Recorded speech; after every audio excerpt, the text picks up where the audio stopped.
how to start this video, so like, dude.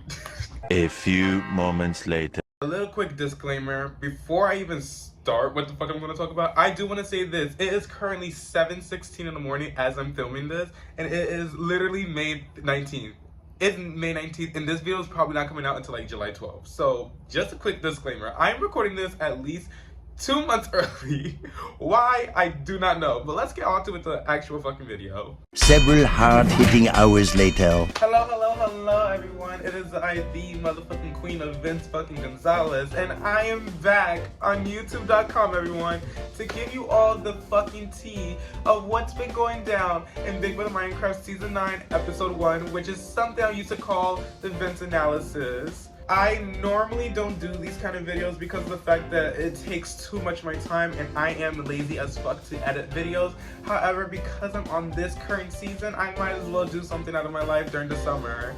Do I give a fuck about the likes and subscribes? No, because at the end of the day, I'm doing this out of my boredom and giving you guys the entertainment. But in all seriousness though, like, I think you should really like and subscribe. Like, I think, because, you know, it gives me motivation to do another episode in the future. And with that being said, it is time to begin the Vince analysis of Big Brother Minecraft Season 9, Episode motherfucking 1.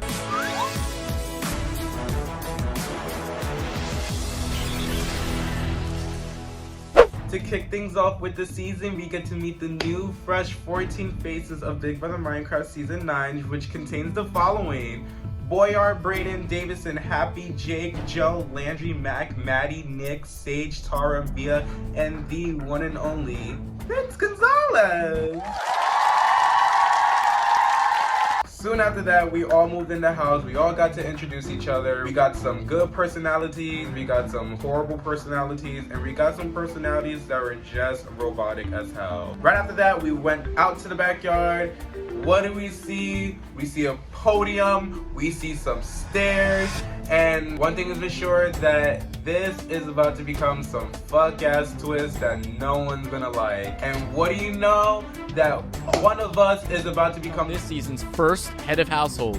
Oh my god. My thought process throughout the vote was just to see A, who either volunteered first, or B, whoever I feel like I could be good with in this game. And what he thought the first option happened was Sage absolutely volunteered to become the first HOH. Why, America? I do not know. Oh, I just want to volunteer. So after everybody has voted for the first HOH, we all went inside, we went to go chat around, we all talked about who's going to be the first HOH, who voted who, and still get to know each other. Personally, I did not care who anyone was, to be honest, because what I was desperate to know about is who was the first HOH of the season.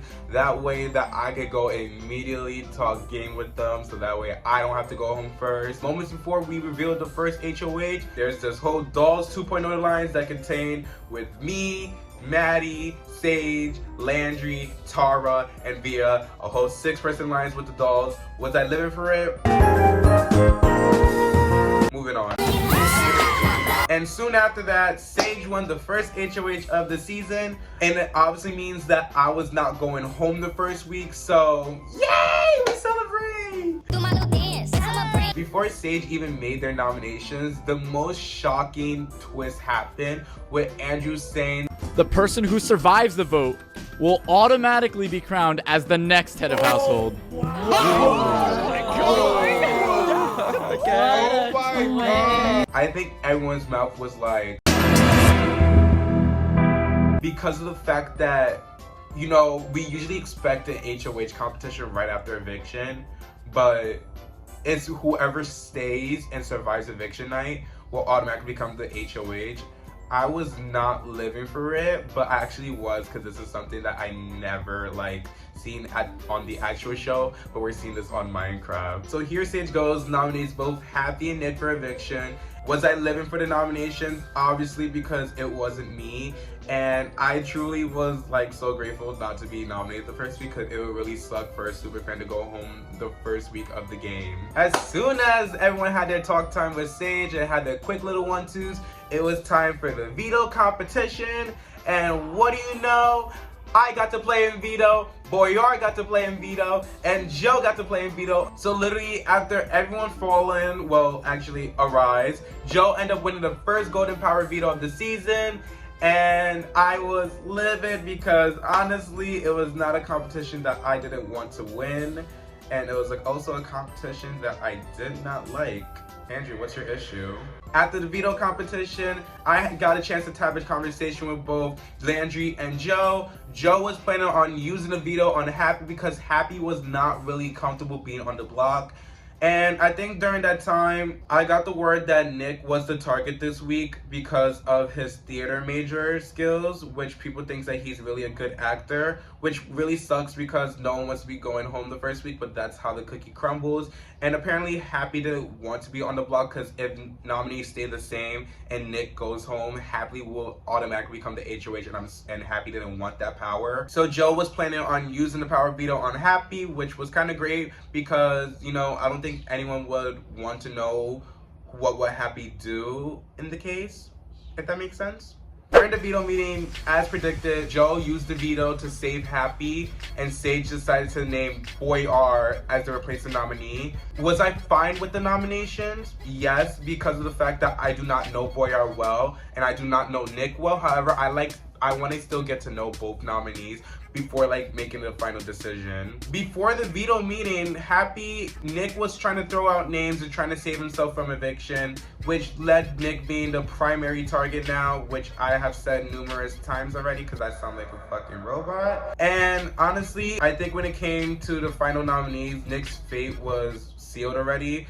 And I didn't want Nick to go out that easily, so I had a last-minute conversation with Nick before the eviction. I told him straight to his face saying that, hey, he does not have the votes. People are talking about him going home 11-0, which generally didn't end up happening. And honestly, I told him, you better throw Boyar's name under the fucking bus or have the best plea than Boyar. You know, honestly, at the end of the day, no one wants to be the first one to go home. And, you know, if you want to have your moment, this is the right time to have it. And at the eviction, we all casted our votes to evict, and unfortunately Nick was the first house guest to go home in a 7-4 vote.